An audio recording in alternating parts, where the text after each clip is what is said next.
Hey everyone, and welcome to today's Explainer. I am so glad you're here because we're going to dive into something that perfectly blends biology, engineering, and believe it or not, workplace psychology. We're looking at the rigorous, professional process behind setting up and maintaining a commercial office aquarium based on some fantastic insights from Saltwater Reef Co. You know, if you've ever walked into a corporate lobby and just stopped to stare at a glowing, pristine marine tank, you already get the aesthetic appeal. But today, we're going to uncover the hidden science that actually keeps it looking that way. To really understand this, we've got to shift our mindset a bit. We are not just talking about buying a glass box and throwing some fish in. We're talking about installing a living, breathing, and honestly, remarkably delicate biological system right in the middle of a busy commercial space. So what does it actually take to keep a complex system like that thriving every single day without it turning into a massive headache for the business? Well, that is exactly what we're going to figure out. To get there, we'll follow a clear, four-step roadmap: assessing the office environment, sorting out power, plumbing, and placement, tackling the cycling and stocking strategy, and finally, establishing business-ready maintenance plans. These are the 4 absolute must-do phases of any professional aquarium project. And the really crucial thing to remember here is that they have to happen in this exact order. Following this strict methodology is the only way to transform a messy, complicated physical setup into that calm, beautiful display. Done right, it's a huge boost for workplace morale and the client experience. All right, let's jump straight into Phase 1, assessing the office environment. Keep in mind this entire assessment happens before a single drop of water or piece of glass ever enters the building. During the pre-install walkthrough, professional technicians aren't just hunting for the prettiest corner of the lobby. No, they are running through a highly detailed checklist.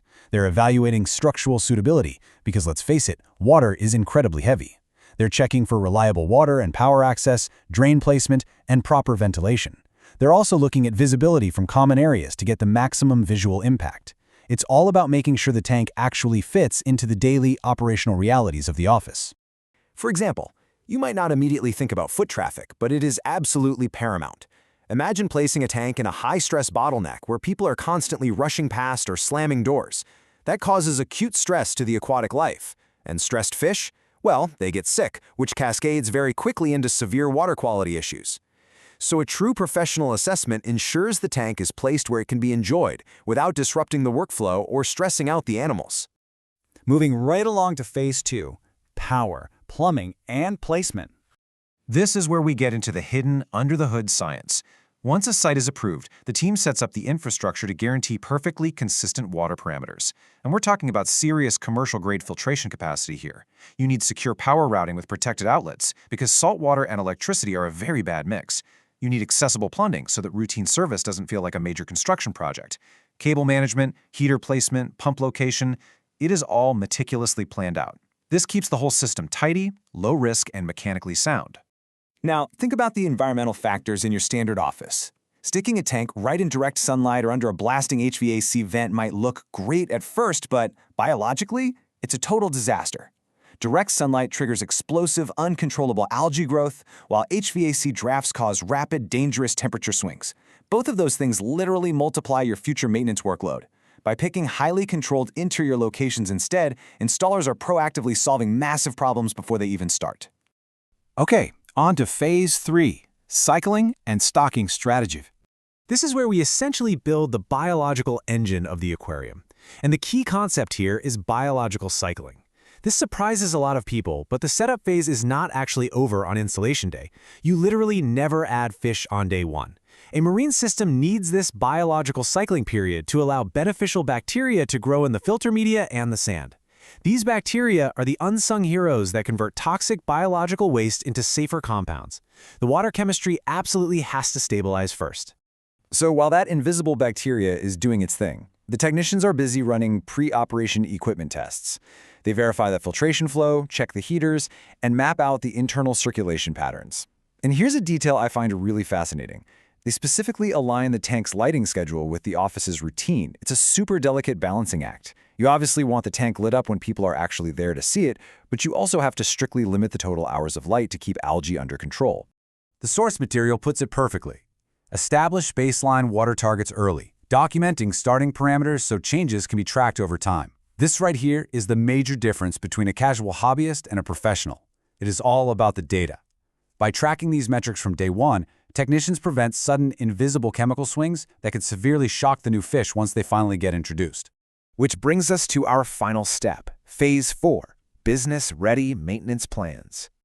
To keep the system thriving and completely hands-off for the office staff, professionals rely on testing precise scientific parameters on a really consistent cadence. We're talking about tracking ammonia to monitor biological waste. They check nitrite to track the health of that bacterial cycle we just talked about. Nitrate levels are checked to ensure overall water quality, alongside pH for the acidity balance and temperature for environmental stability. This continuous, structured data monitoring is exactly what prevents the tank from crashing. And to maintain those perfect parameters, they set up recurring service plans. This includes periodic filter servicing, which has to be done super carefully so you don't strip away all that good bacteria. It involves highly controlled water changes and manual algae management that specifically avoids dumping harsh chemicals into the water. These plans are fully customized, weekly, bi-weekly, or monthly, depending entirely on the size of the tank and how many fish are in it. They even build in emergency check-ins, just in case a piece of equipment unexpectedly fails. But of course, we've got to talk about the human element.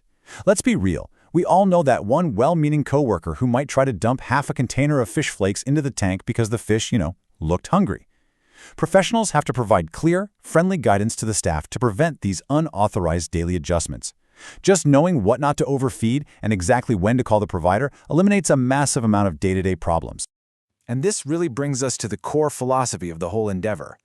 For a well-run office aquarium, success is measured by stability. It's not about rapid changes, and it's certainly not about constant tinkering. It is about careful installation, thoughtful stocking, and consistent data-driven maintenance. That is the exact formula that turns a glass box in a lobby into a truly dependable, morale-boosting part of your workplace culture.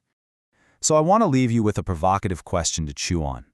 Knowing all the heavy infrastructure, the biological cycling, and the rigorous data-driven maintenance that's required, is your office actually ready to commit to the biology of a thriving workplace aquarium?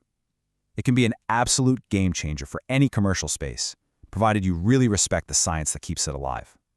Thank you so much for joining me for this explainer. I hope this gave you a whole new appreciation for those beautiful office tanks. Until next time, keep learning.